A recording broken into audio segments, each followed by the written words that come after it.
No. What's up? Welcome back, man. Mondays and Tuesdays, still at the shop. We in this thing.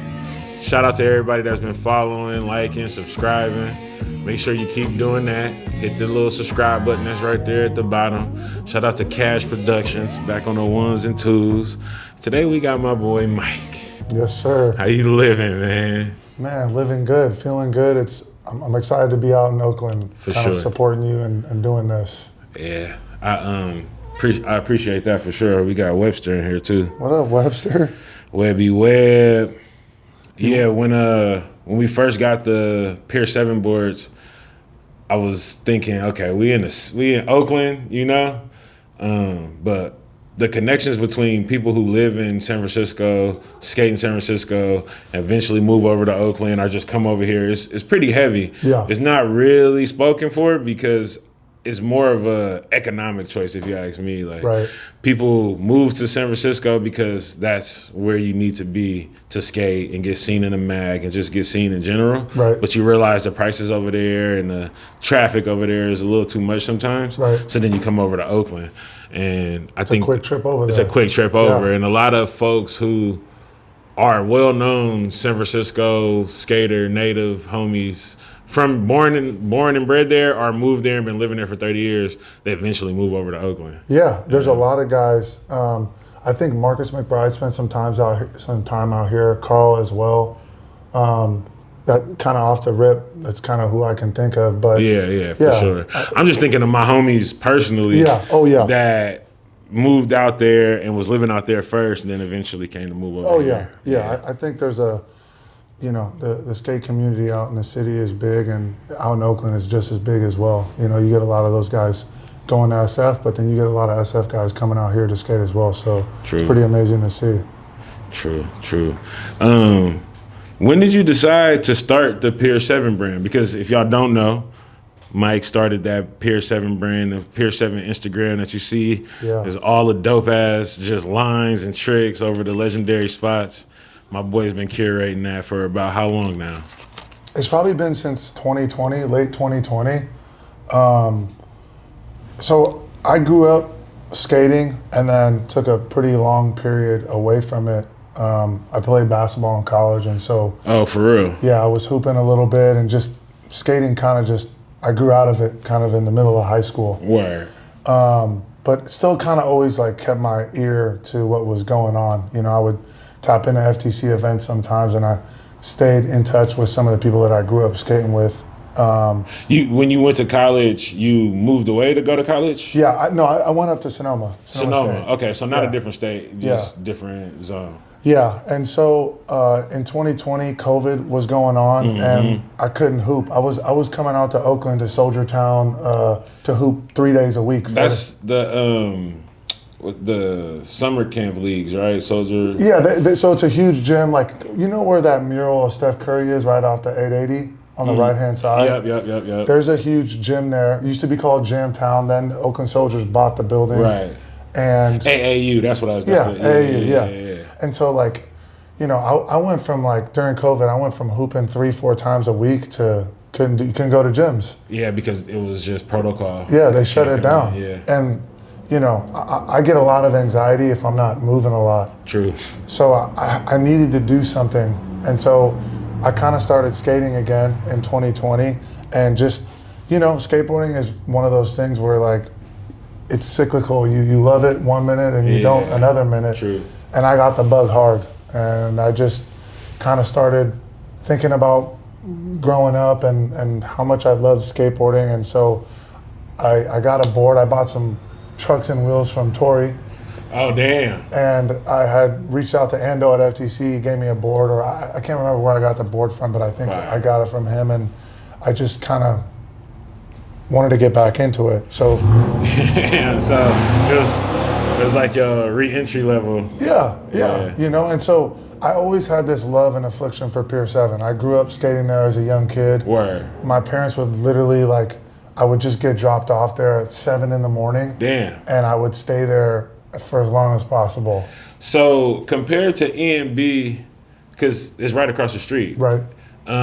Was it the same vibes as because you get both. You get a mixture. Like the cats who went on and made a name for themselves, and they talk about how rough it was, but they're mostly on the side of the brotherhood, Right. and being there when Gons did the Gons gab, Right. or when all the other gabs, or when Mike was doing, when they were filming for the FTC video. So you get a little bit more appreciation for the arts per se, or for Right. the sport, or Yeah. for skating, versus when you hear people who kind of were breezing by and breezing out, or doing tricks and skating and stuff, but also getting a little bit more into the mischief. So you get both sides of it. I always wonder, was Pier 7 as heavy as EMB? Like, because you saying your mom was dropping you off there at 7 in the morning. And I imagine that probably happened to kids at EMB, but it seems like across the street might have been a little less hectic. Yeah. Yeah. You know, they gave me the nickname Gummo. Donkey Boy. I had all these little nicknames because I mean, I was like a little 12-year-old kid with buck teeth. For sure. And I got a lot of love from all those guys: Rob Word. Welsh, Brad Johnson, Jason Wessler, and like, I definitely got like made fun of, but it was always out of love, and True. it was always like they were looking out for me. So I definitely feel I never spent any time at EMB or experienced That's such a trip to me, that because it seems like that, you know, Yeah. that Pier 7 is its own zone, its Yeah. own little thing, you know? Yeah, I mean- versus EMB, like you get sucked into that if you go over there. You know, Yeah. like, I just wasn't even going across the street with that. Yeah, I mean, like, from what you've heard about what happened in EMB, I feel like it definitely happened at Pier 7 as well. True, there true, was true. mischief, there was fights, there was people selling stuff, there was Got homeless you. people walking in going crazy stuff happening on a day-to-day basis. But I really can't speak to EMB because I really wasn't there much as a younger kid. Yeah, EMB is more of a platform, more Yeah. space over there too, Yeah. and more areas for people to be off to the side doing whatever they're doing versus the Pier 7. So honestly, is Pier 7, how long is Pierce, like, because it's so many different parts over there that I don't know what is, because Pier 7 is the one with the long, They got all the four mani pads. that's the for many pass. So Yeah. then what pier is that? That's a little further up, that like Thiago and Those are the Bay blocks. those are just called the Bay blocks. Yeah, So that's those are- not even at a pier or Yeah, whatever. I mean it's kind of in between like Pier 5 or 9. I mean, like the Bay blocks kind of span all along Embarcadero. Exactly. Yeah, Exactly. yeah. There's a couple different ones. Yeah. Yeah. So the 7 is just the mani pads, and then, you know, early on they had the blocks on the side that you can skate, but they took those out. Yeah. And then they capped it so you couldn't skate. Yeah. And then back to 2020, you know, the bunch of guys in GX kind of Hyped it back up. got it going, Yeah. got stuff off, made it skatable. So credit to those dudes, you know, who grinded Straight to make up. that happen. Credit to just the spirit of skateboarding. Yeah. Transforming a public space into Right. a platform for people to come and have fun, for one. Yeah. But two, also make a name for themselves if that's what they want to do. Come shoot photos, Yeah. come film. So much goes into skateboarding besides just flipping a board. Yeah. That it's a trip that skaters are able to wedge themselves into public spaces Right. and turn it into something that's fruitful for the public, you know, but also in the skaters' eyes too, you know, and I think that's pretty rad. When I was growing up, Pier 39 was the only pier I was really going to. Yeah. Powdered donuts. All that, Arcade. yeah, fucking chili, Yeah. and just because it was school trip style, Right, and yeah. then also the parents would take us over there for just weekend rip, go over there. Those days are vivid. Walking over there and seeing all the seals, just So dope. Yeah. Yeah. Such a for me, like an important part of my childhood. word. You know, when you go over there as an adult and you see the seals and the sea lions, it's just like, I don't know, it's just very San Francisco to me. For sure, it keeps my childhood imagination rolling, for sure. Going over there now could seem a little bit of a Debbie Downer because It's a lot of tough. buildings are closed up Yeah. and stuff like that. But I still remember The good times. Yeah, when everything was lit. And there's probably still kids that are going on school trips and not Oh, even yeah. really paying attention to Yeah. all the other shit. But I grew up down there cracking and cleaning crab.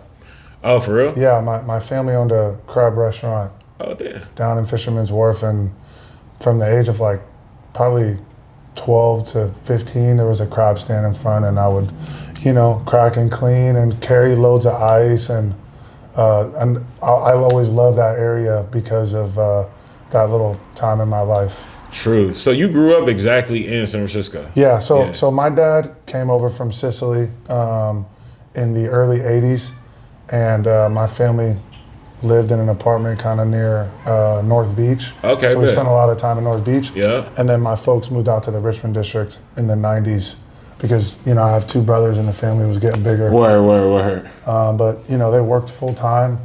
And Are you the youngest brother? I'm the middle child. The middle child. Yeah, which is probably why I have all these issues. Yeah, and both my brothers are as big as me. My little brother was a college football player. He's about 6'6", 330. Oh, damn. Big guy. And my older brother, he's a firefighter, a big dude as well, about 6'4". Word. So, I was eating with my hands over my plate. Did they skate too? So, yeah, I kind of got into skating. My older brother actually was skating a lot, and he hurt his back really bad. He actually injured some disc and had some pretty gnarly fall and quit. And so we had the skateboard, and that's kind of when I picked it up and started getting into it. So that was your first board for real? Was his board. Plus my dad, he was a garbage man in the city, and he would come home, like he would find stuff like he didn't know what a skateboard was. Word. So like he found a skateboard and covered it with like sandpaper that you would put on stairs. Word. And gave it, and I couldn't skate that, but like shout out to him, like just trying to get me out there doing stuff. But yeah, that wasn't the board that your brother had though, right? No, he had gotten a random board probably from Skates on Hate when they were open. Or Purple. I don't know if you remember Purple Skunk was a shop in the Richmond. I didn't. Yeah, I wasn't. I hear about it all the time. But Purple Skunk though. That was that was in the Richmond district. They were on like 24th and Geary. Okay, bet. And then Skates on Hate was down the street from FTC. We're across the street from Amoeba, where Milk Bar used to be. Yeah. I remember. I feel like I was able to go in this because Skates on Hate stayed for a long time. Yeah, and they did a bunch. I think they did. They started going into rollers, rollerblading, and I think biking and renting and stuff like that. So I do remember Skates on Hate. Yeah, but not for necessarily being a true skate shop. Yeah, but they sold like airwalks and that's Skates on Hate was where I got my first like pair of real skate shoes. Tight.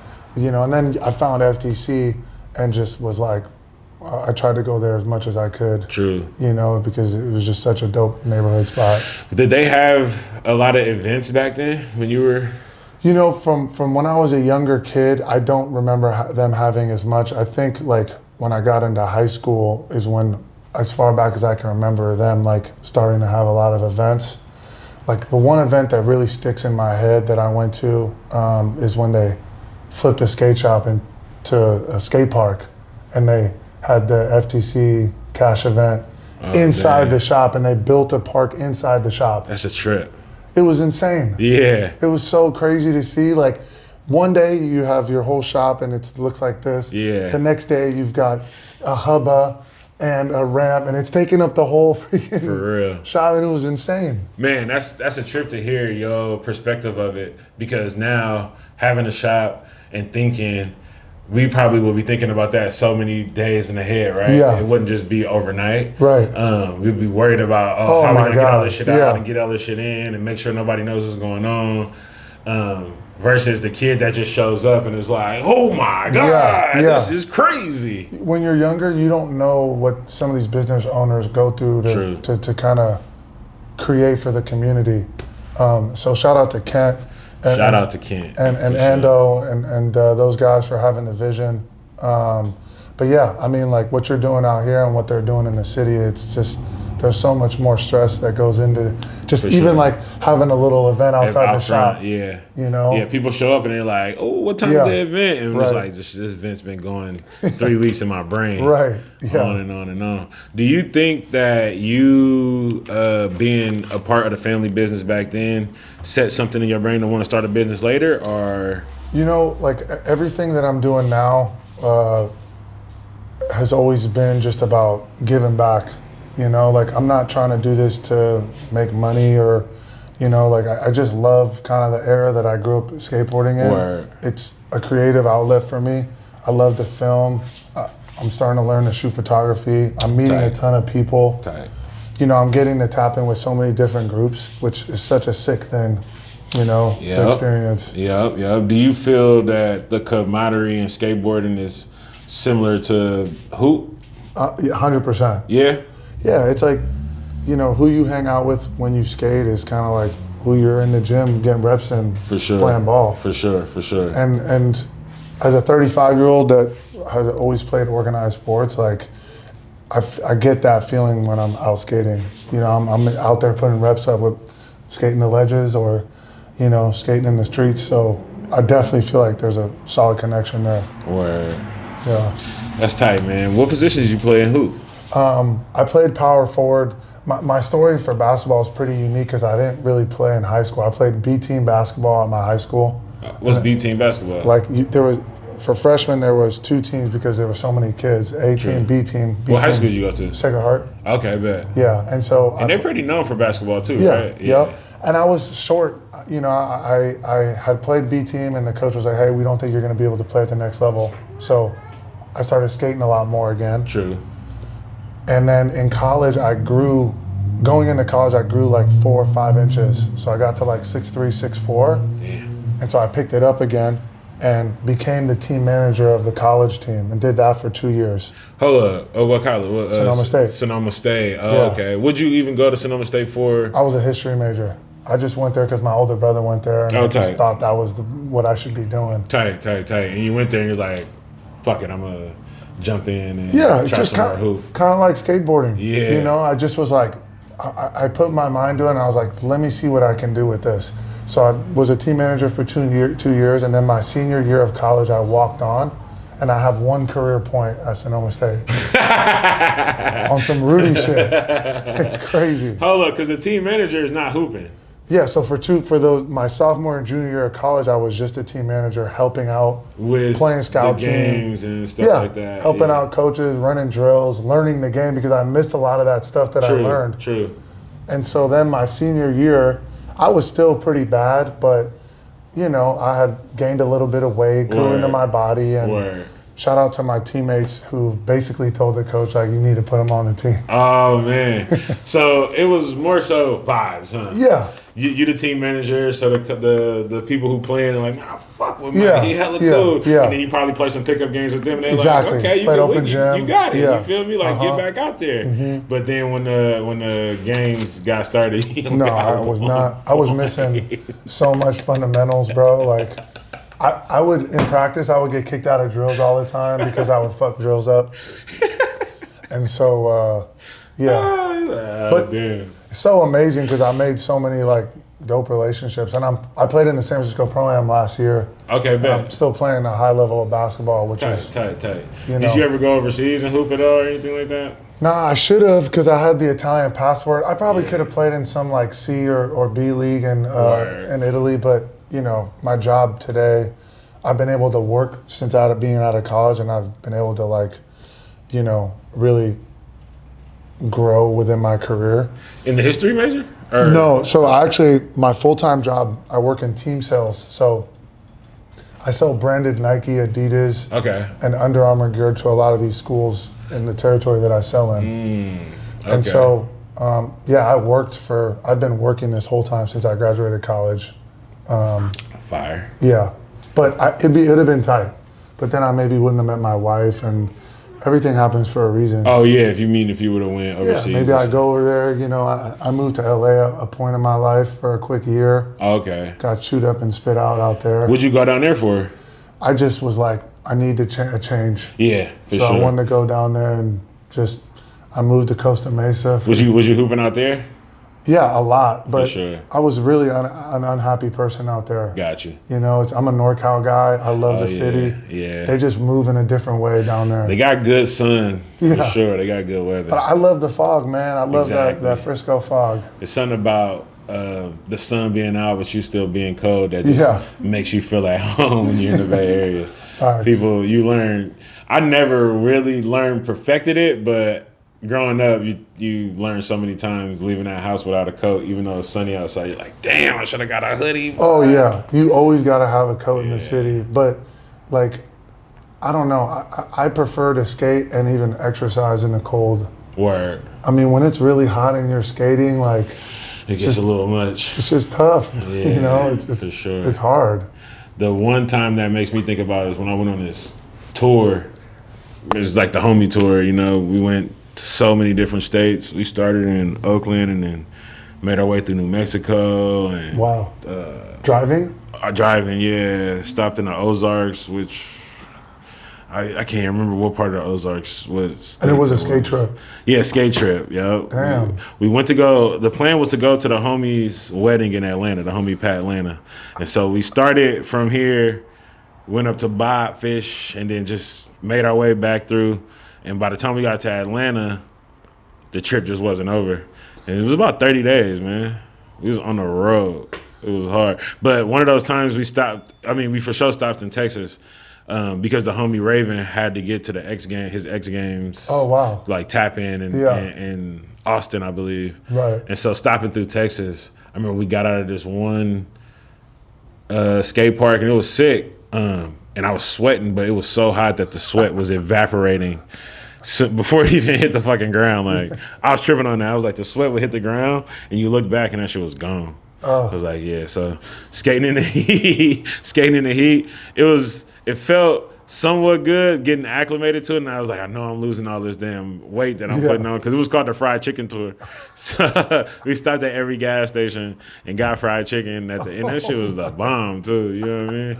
So I did my first skate trip, like real skate trip, last summer. I went to New York and with some of the skate homies and buckled my ankle so bad on the first day. Like I was trying to skate this Philly step and I was trying to no side crook it. And when I came down to land it, the ledge kind of made the board turn a little and I literally folded it in half. Oof. Almost broke it. What part of New York were you in? We stayed, some of the guys were in Brooklyn, some of the guys were in Manhattan. Almost broke it, bro. So you've been to the hospital, all the shit. Yeah, I had to get x-rays. I felt bad for the guys, and so like I was like, hey, like I don't want to slow you all down. And they were so dope. They were just like, no, stay. Like we want you to stay, even if you're hobbling around. Yeah. You know, Stan, I don't know if you know Stan and Burdine. I went out with Stan Burdine and Richard and a couple other guys. But oh, so you met up with cats that was already out there? Yeah. Yeah. Yeah. And like it was so tight because like they just, you know, they were super inclusive, and I still got to have a really fun trip even though I wasn't skating. But I was so bummed I didn't get to skate. You know, you get out on a trip and you're so excited to just skate in a new city, and you buckle your shit on the first day. Jack was like, well, that happens, man. Like, it just made me think about how many people that's probably happened to who on like work real skate trips. Yeah, it's like a lot is dependent on them. Like we spending all this, we flew you out here. You got your per diems, all the so shit. So much pressure. You get buckled. Yeah, it's really insane with some of these guys. Do you think you've been able to have more fun in skating based on the fact that because when you first started, when you were younger, were you thinking of maybe I can go pro or shit like that? Like, dude, when I was younger, obviously, like you skated because like you wanted to get better and do dope shit. Yeah. So like. My sickest trick I ever did, I kickflipped a 7 at Transbay Terminal. Oh, that's fire. I was 12 or 13, and it was in this video called Incognito that this guy Aldo. Oh, so it's footage of it? Yeah. Okay. That this guy You might have to slice that in. that this guy Aldo and Cameron put out. Okay. And so, like, after that happened, like, it was like, it'd be so sick to do, move up and do something. You quickly realize, like, man, it is really hard to be pro. And so I think when I was younger, that's why I kind of had phased out. As an adult now that I'm skating, I don't even care. Like, I really just go do it because like mentally it's so refreshing for me. I don't, like it'd be sick to learn a new trick. And recently I did learn a new trick. What you learn? 180 nose, I did 180 nose grind, switch front shove up the pier block. Oh shit. And like that, learning that was so dope. Yeah. But like, I never go out and skate and put the pressure that I put on myself as a young kid because it doesn't matter. Like, I'm not going to be pro, and if I learn a few new tricks, like, dope, you know. But shout out to the guys who are learning new stuff. Yeah, shout out to the guys learning new stuff, trying to stay ahead of the curve, being pro. And my heart goes out to y'all because it seems as if skateboarding is still popular to the people who like it, but it's not that crazy. It's like might be going through a little bit of a dip as far as how much interaction stuff is being more popularized. Yeah. It seems like a lot of kids or people in general are just kind of like doing different things. Doing different things, you know. Like I'll get back to the board when I get back to it, you know. And to be wrapped in it for your whole life and then still not feel so much stability in something that you've been putting your life into, it can be fucking painstaking. Tough for sure. Yeah, I mean, I love skating so much because it's like I said, it's just I've been introduced to a lot of people. I'm now starting to surf because of it. I'm now like doing creative art stuff within my whatever little project I got going with the brand. So it's just fun. Hell yeah, bro. How did you even land on that graphic? And are you planning on switching up some graphics? You know, I got a homie who also grew up going to the Pier, George, who lives out in New York. One morning I was driving my wife to work about a year ago, and I took a picture of a seagull and uploaded it to the page because I just love seagulls. To me, like, it's so San Francisco. Yeah. And so he took that picture of the seagull and was like, check out this graphic that I made. Wow. And so I was like, yeah, man, that would be tight to put on a board because it's just such it's such a classic graphic, and I love that sign every time I see it. Yeah, the Pier 7 sign. Yeah. Or it's not a Pier 7 sign, it's a mile 19. Yeah, for sure. So I was like, it just made sense, you know? And so, I mean, I think it'd be dope to continue to make different colorways. I'm gonna come out with that second colorway. I'm gonna call it Bay Blue. But I think it'd be dope to do like a black and orange one. Oh yeah, that'd be fire. It could be sick to do a green and yellow one for the A's or, you know, I mean, I think, you know, with what I'm doing right now, I'm not trying to like start this big brand, and I just want to continue to put out cool, unique things that people will like and will collect and enjoy and see what happens with it. True. It's smart to not think to expanding before the growth even happens. And from the sounds of it, you're not really even looking at it as a business. Yeah. It is a business though. Yeah. But you're not looking at it as this business that you're trying to like get exponential growth and add hella people to the team. Because that's what I was gonna ask too. Is do you ever see somebody like skating for it? But if you aren't trying to grow it, like if it was to happen naturally or something like that, I don't think I'll ever really do that. You know, like there's a lot of these companies that are really trying to grow and they have good owners, and I'll leave that to them. I want to stay in my lane and try to just continue to create small little things that people will love and enjoy. And, you know, if it does well, great. If it doesn't, then it's no pressure to me or someone else. Like, you know, I think when you start having to pay people's bills and write checks to people, like, real. It just, it brings in like. And then somebody rolls their ankle on that first trip that you just paid for, and you're like, oh shit, what am I paying for? It's just really kind of a hobby and for the love for me. Yeah, that's tight, bro. I respect that. Yeah. I respect that as a business owner and just as somebody who loves skateboarding, because there is space for that in skateboarding. There should be more space for that in skateboarding. And even the cats who are on the teams that have to fulfill things, they should still be encouraged to dive back into fun shit that they want to do with their homies. Yeah. Because from a business standpoint, you're just, the people who is working for you are going out and still having fun, doing what they want to do, and then eventually that stoke will translate. But just in life in general, skateboarding is so free, and skateboarding starts with, let me just get dropped off at this spot to skate with the homies. There's so much more production. When there's no pressure. It's like when you're producing music, right? Mm-hmm. Like when you don't have a deadline for an album and you're just messing around. Yeah. I'm sure you come out with a lot of dope stuff. For sure. It takes the time for me to get like a spark of inspiration, Yeah. and then I'm just like going for it. Yeah, versus when you're sitting there and you're like, damn, I really got to put something out, you know? Sometimes like that type of pressure puts kind of a lot, and it hinders your ability to really like tap into your creative side. True. You know, and I feel like a lot of artists have that kind of challenge as well, like when they commit to shows and they need to create something for the show versus like when they've already done it and they can just give Just it. grab it and pull it over. Yeah. But you know, sometimes magic also happens on the other end of on that the other spectrum. end, yeah, when you know you got a little bit of pressure. Game 7, you know, you need that If you Curry. got that Mamba mentality. Mamba Curry. Yeah. It's dope.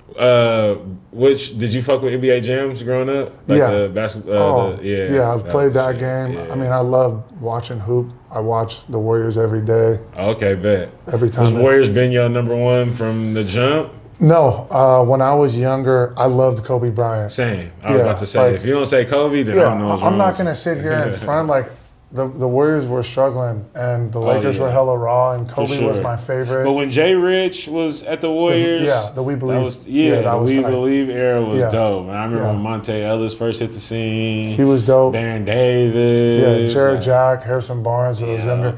I feel like, you know, so grateful for this, but like this Warriors run over the last 10 years has been just so sick. Yeah. You know, so it's pretty dope. It's starting to set in now. Yeah. That we really lived through those moments. Yeah. And we got that badge of honor as Bay natives. Yeah. To say, you know.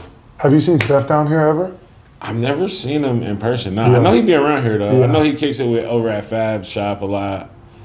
But I've never seen him like walking through downtown Oakland. But yeah, I just loved Kobe, man. And it's funny, like we were talking about Kobe, but like I was talking to the homie the other day, like I feel like when he passed away, it really, like I remember where I was when I found out, like it's kind of like for our parents, like when the president, John F. Kennedy died, like it's like one of those red letter dates you'll never forget. Like Kobe passing away was like, it was really tough, bro. Yeah, bro. Seeing Shaq cry, that was wild to me. It really like for sure. Seeing him just bawling his eyes out, and even Jordan, like when he it was just like the craziest thing. Jordan was sad as hell too. Yeah, like the way it happened is just mania. His daughter too. I know, it was really all of it most was insane thing. I think for me, I'm still in shock. I'm still in disbelief. Kobe's still out there somewhere for me. Yeah, but it was in the midst of COVID, right? Mm-hmm.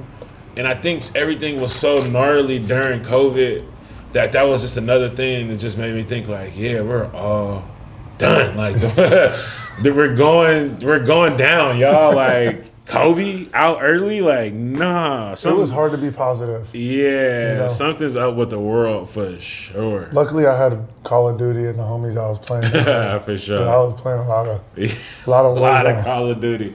Playing through it. I actually met a lot of the skate homies through Call of Duty Warzone. Oh, for real? Yeah, because I met Ryan Garshell, who owns GX. Yeah. And like I would just play Call of Duty with him all the time, him and Tet. Yeah. And so then that's funny. That's the crew of folks that kind of came into my mind too when you were saying that, because I remember they would be on it tough. Yeah, so I met a lot of guys through that, but yeah, man, it was really just a crazy time. But you know, you really learned a lot about yourself in those times. For sure. Yeah, the shop wasn't open yet. We opened in 2022. Got it. So what were you doing during COVID? I was working at a weed spot, trimming weed and shit like that, and then you were living in Oakland? I was living in Oakland, living in Oakland. I was doing that for the most part. I made a couple projects. Nice. Do you feel like you were able to do hella music during COVID because you were? It was the space was available, right? But then also I was a little on edge, just like everybody else, about going into spaces and not trying to get it and stuff like that. But eventually, a couple things happened that made me just say I need to go and put some shit down. Right. And so I went into some homies that I barely even knew, but they opened up their space to me in the city off Hay Street, and I went over there and was able to knock a couple verses out, knock a couple songs out, and then put that out, and then that led to me doing a little bit more. You ever do music with Tree Thomas? You know him? I know who that is because he hoops. I used to hoop with him all the time. Yeah. He's a good. I think he was on Damian Lillard's album that he put out a couple years ago. You ever met Damian? I've never. He's one of my favorite players, bro.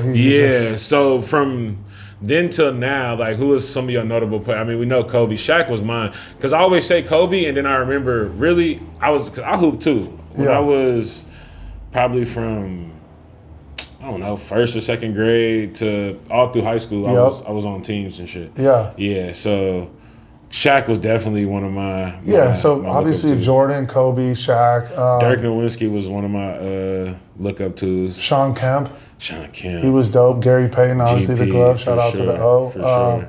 In this new age, you know, JTA, Juan Toscano Anderson, is a good homie of mine. Oh, yeah. That's what's up. It was so dope following him. You know, there's some other guys from Oakland and Alameda. Al Davis was another guy who hooped at St. Joe's. You remember a cat named Allende? Sounds familiar. I think he was a little older than me too. Yeah, but there were some names that I remember. There's a lot from of back in the day. Yeah, so many good hoopers. But in the NBA today, like, love Jokic. Yeah, big fella. top, you know, I like him. I really like Steph and Clay. I really wish Clay was still with the Warriors. Yeah, Draymond. Definitely. I remember seeing Draymond at Michigan. Yeah, and thinking, oh, this dude's dope as fuck. Yeah, I my game, I'm not like, I wish I could be as high IQ as him. Word. But I like to play in that style. I try to get under guys' skin. I talk some shit. For sure. You know, I'm pretty a physical guy. Can you hit a three? Yeah, I can hit an open three. Like, for sure. When I used to play over there, like, I would play with these guys, Jovan and Franco Harris, and like, I was in the spin cycle for setting screens. Like, I would set 1,000 screens a day with these guys playing, and it was physical. You know, for sure. It was super physical. Because if they know the screen's coming, they're trying to get through it. They were good shooters, so I was setting the screen, and I would either roll or pop. And these guys were just like, they're professionals. They play professionally in Mexico, so they held me to a high standard.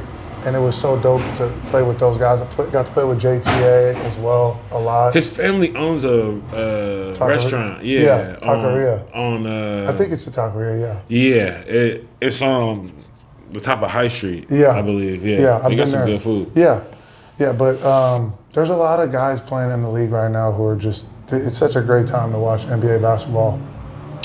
Yeah, you got any predictions for who's gonna win this? What you think about Bronny's son and all of that? You think? You know, is it talked about too much just because it's LeBron? I mean, like, I think LeBron kind of put his son in a tough predicament, right? Because he said all these things about him being like really good, and he's kind of struggled to start the year. So obviously, these guys who work in the media are gonna like hold him to what he said and say all these negative things about him. Sure. But I'm sure, you know, he's going to end up being a solid player. But I mean, because there's other players who don't do well also, but it's most likely because you got the James last name. Man. You got the James You're gonna last have name. It's like in skateboarding when they're if your dad's Tony Hawk and you coming out to skate, you got to come out with You got to come out. Riley definitely stood out on his own, though. Oh, yeah. I just use that for... but that's a good correlation because that's what I was thinking next was, shouldn't it just be something that's celebrated just because it's a dad doing his thing, right? Yeah. But at the end of the day, I'm sure... Jordan's kids definitely were held to a super high standard. They were playing baseball, right? Basketball. I think one played basketball.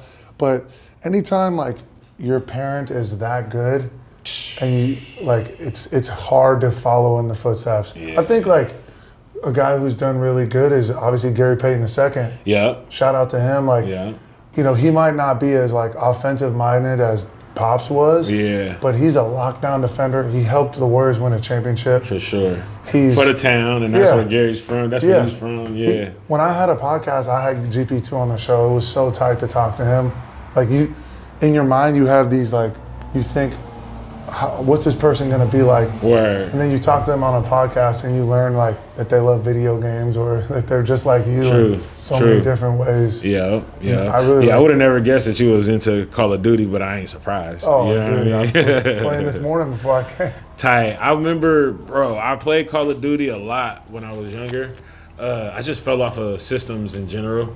But one day I was playing Call of Duty with my boy, and we was smoking. It was early in the morning, right? Not doing shit but playing Call of Duty and smoking. And as we smoking, I asked him, I was like, bro, do you smell some smoke? And he looked at me like, what are you talking about? The machine was on fire. He's like, we smoking right now. Like, yeah, I smell this smoke. Like, duh, I smell smoke. I'm like, all right, for sure. So I go to the bathroom probably about like, 30 minutes later. And I look out the bathroom, it was an apartment complex, 3rd floor. So the bathroom is in the same place as everybody else's. And I look out and I see some smoke coming from out the bathroom on the bottom floor. And I look and like high video game mode. First thing came to mind, I was like, oh, they barbecuing. And then I said, barbecuing in the house? Oh, hell no, nigga, that's a fire. So I go and then, yeah, we pretty much alerted the whole building that it was a fire. That's crazy. And we went, and the door that we thought the fire was coming from, we was like, bro, there might be somebody behind there. And that's like the dumbest thing to do is to kick a door that's got smoke coming from behind it. Because as soon as you kick that door, all the smoke's gonna come out. Did you kick the door? Yeah. And was there somebody? Nah. And even if it was, bro, it wasn't no way we would have been able to get them. But there was nobody in there. But what happened was the smoke started filling the building, and one of the last people out was this OG cat. And he could barely move. And I'm looking, and me and my boys looking at each other. He's like, bro, go in and grab him. So like I run back in while the smoke's like all going, and like just threw that fool on my shoulder and just like came back out. Yeah, it was a trip. My brother's a fireman, and he's fought in pretty much like all these major brush fires that have happened. Did he go down to? He lives in LA. Oh, okay. Yeah, bet. so he was on scene for and fought in those fires. He also fought in the ones up in Sonoma. Yeah, that's scary. He showed me some crazy videos. Some of these firefighters are shout out to firefighters, man. It takes more than the physical endurance. It takes that mental endurance to know I'm fighting something that is trying to kill me if you can, just from consumption. You know, fire just consumes shit. It doesn't got no. Yeah, and it can happen in a split second. Yeah. So it can jump. It can. You know. So when you were playing video games back in the day, were you playing a lot of Tony Hawk's Pro Skater? That's like my introduction to skateboarding fully. Yeah. I remember my cousins, they had a couple skateboards, and we would butt board, and then that was that. And then through high school, I remember walking up to a couple cats, let me see that board. I could do that shit. And then slipping out and just bam, you know? Yeah. And not until after high school did I start getting into skating. But yeah, Tony Hawk's. You were skating like more street or transition? Started off at Berkeley Skate Park. So that's all I really skate is transition now. Yeah. I was so bad at the park stuff. In fact, like when I was younger watching skate videos, if there wasn't no like San Francisco street skating, I didn't watch it. Damn. I just love the city. Yeah. I did not want to look at I mean, like when I was younger, like I wasn't even pumped on transition skating. As an adult, like, man, shout out to those guys. It is insane for sure what these guys are doing. Yeah, bro. What's some of your favorite parts that fired you up back in the day, since you were saying like you was only paying attention to like the FTC video? Sight and Scene, Henry Sanchez, Marcus McBride. Like Marcus McBride is my favorite skater. For sure. You know, so like that video is so tight to me. Did you used to see him back in the day? All the time. All the time. Yeah. You talk to him at all now? Yeah. I keep in touch with him. His filmer, Victor, shout out to him, who films so much, actually has a clip of me when I was 12 doing a line at the Pier and like talking. And I'll show it to you. You could see why they call me Donkey Boy and kill me. But like that video part is so tight, you know, to me it's so sick. Obviously, like Mike York was one of my favorites as well. Tight. He like taught me how to crooked grind. And like, where's he from originally? I think Mike York grew up in Daly City, San Francisco as well. Okay. Might have spent some time out here as well. Yeah. But I actually recently because I'm also working for FTC as well. I'm kind of helping them with socials. Okay, bet. And so I just linked up with him and we did a little edit at Waller in 15 minutes. And like, bro, people loved it. It was so tight working with him. Yeah. He's just the best dude. But yeah, those guys, I used to see him a lot. Like, I'd go down to the pier and I'd try to help sell stuff for them. They'd come with jeans and wheels and trucks. Yeah. And there was always like kids from out of town coming in, and I'd try to sell, you know, stuff for Marcus and Harry so that I could get free stuff. And then like Gerwer and them, because I grew up in North Beach. Okay, bet. And was in North Beach a lot. Like I would always go to Newell House to see Gerwer and those guys. For sure. So those guys were also like. So you were like the skate rat. Yeah. Looking up to these homies, or just not necessarily looking up, but just showing up. Yeah. Yeah. Yeah. And like, bro, I would ring Frank Gerwer's doorbell at 6 a.m. trying to buy boards. Just pushing the bell, you know, and he'd be like, he'd come to the door like hungover. Yeah. And he'd be like, Mike, go get me a pack of ho-hos and orange juice and I'll give you a used board and some wheels. For sure. But yeah, like, dude, I love the real video, Kicked Out of Everywhere. Is like such a sick ass video. I gotta brush up on that one. When I think of real videos, the first one comes to mind is Real to Real. Yeah. But yeah, Kicked Out of Everywhere. Yeah, but that's on the internet. Like the thing that's so sick about San Francisco skateboarding is like, again, like so many different groups. You know, Gerwer and those guys, the Pier guys, Chico, all those dudes. I mean, like it's so. That era in the 2000s was such a tight era, and that's kind of brings us back to why I started the page. Like I just was like, bro, there's all these little like VCR pages. Mm-hmm. Like I want to show love to these city dudes. That's exactly what I was gonna ask next was the page. The page is pretty like it's grown. Yeah. And you saying that you help at FTC with a little bit of the socials and stuff. Is there something that you think you figured out just by proximity after having a page for so long, or was there a angle you was coming in with to be like, how am I gonna get these numbers to jump up, you know? You know, I really like believe in like growing stuff organically and putting out like content that like matches up with what's happening in the community. Right. So like the Pier 7 stuff kind of pairs up well with FTC stuff because it's all city stuff. And so like it's mutually beneficial. I wanna help FTC grow.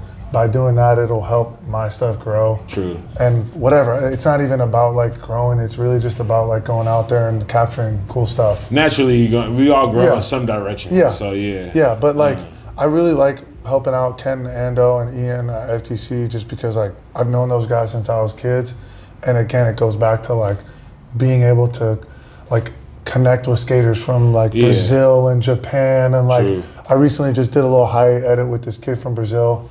Anthony Clairvaux like connected me with him, and like such a cool dude. He's 22. We're going out every day skating, and like again, it's just like fulfilling. It's that vibes, yeah. It's giving. You're giving back what was given to you. Right, exactly, dude. And like ultimately, I want to go out and help my friends film. True. And like if me going out and like filming a little edit is gonna help them propel themselves, and like.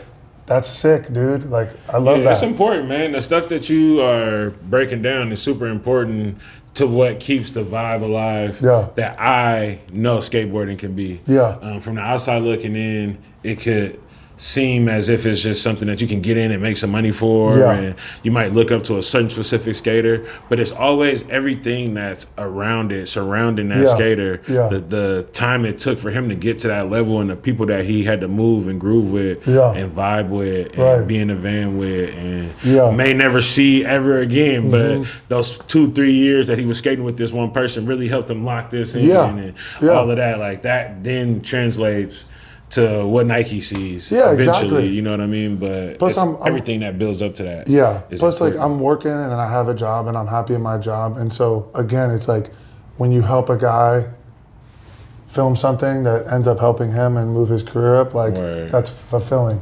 Just like when I'm sure you sell somebody their first complete skateboard. Oh, hella fulfilling. Yeah, it's dope. It's like I'm thinking. Same shit. I may never see this kid again. Right. But when he thinks back to the first time he bought a board, he's gonna think about buying it here with some fun involved. Yeah. It's like the conversation about skates on. Hey, I remember I bought my first pair of shoes there. True. I'll never forget that. True. So it's like, again, it's like that fulfillment thing. And like maybe a kid 20 years from now is going to talk about his first skateboard he bought from the shop. True. Yeah, somewhere hungover, like, damn. I remember skateboarding break free. Hungover, but no, man, it's tight. What was like the couple things though? What was the clips that you think pushed the Pier 7 page into more followers, or you think it's been gradual? Like, what was like the first? I don't want to say viral, but the ones that got the most hits. Man, shout out to Jack Curtin because like he really like I really wasn't filming anyone really. Even on the phone is really kind of what I was doing. True. And he we made this Pier 7 edit that ended up on Thrasher. Shout out to Tony. But like I just went out with Jack a lot, and he was so like integral and just introducing me to people. Tight. And he kind of had remembered me from when I was younger, so you know he was just super integral and like helping me grow. Welcome into the whole process. He's such a dude who's like really just so that lump of time that you were spending with him and getting it back going was helping helped so much. You know, he introduced me to so many people. True. You know, and like being out with him, I feel like really like allow people to see kind of like what I could do. Yeah. And I wouldn't be doing what I was doing without him helping me out. It's just a trip, man, because skateboarding is really one of the skateboarding, I'd imagine surfing too, but it's not as popular.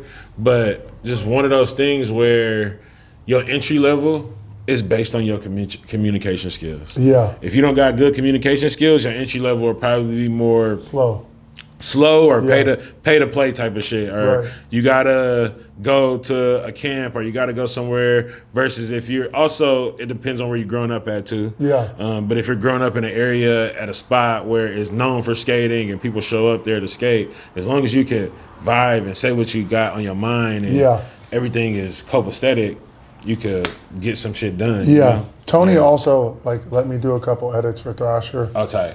And dude, he's the best guy. Yeah. You know, he's a Tony's the homie for sure. Yeah, he really again another guy who's helped me out for sure. Word. So, you know, skateboarding's been super good to me. Yeah, man. I want to go back to when you was talking about getting some gear from homies.